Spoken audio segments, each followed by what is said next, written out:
ఇక గత 5 ఏళ్లుగా ఎమ్మెల్యేకి అవకాశం ఇచ్చినందుకు కొల్లాపూర్ ప్రజలకు కృతజ్ఞతలు తెలిపారు బీరం హర్షవర్ధన్ రెడ్డి.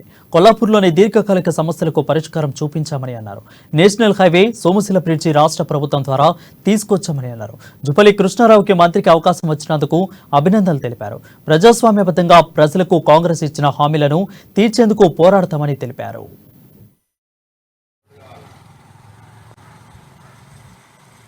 గత 5 సంవత్సరాలు శాసనసభ్యుడిగా పనిచేసే అవకాశం ఇచ్చినటువంటి కొల్లాపూర్ నియోజకవర్గ ప్రజలకు ప్రత్యేకమైన ధన్యవాదాలు.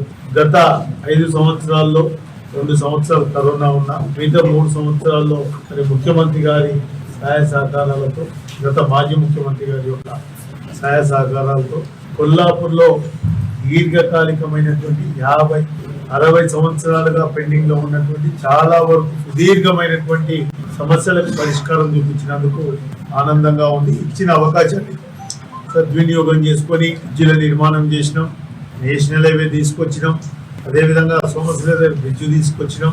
కొల్లాపూర్ యొక్క పట్టణ రూపురేఖలు మార్చడానికి సుమారు 39 నుంచి 40 కోట్ల రూపాయల నిధులు కూడా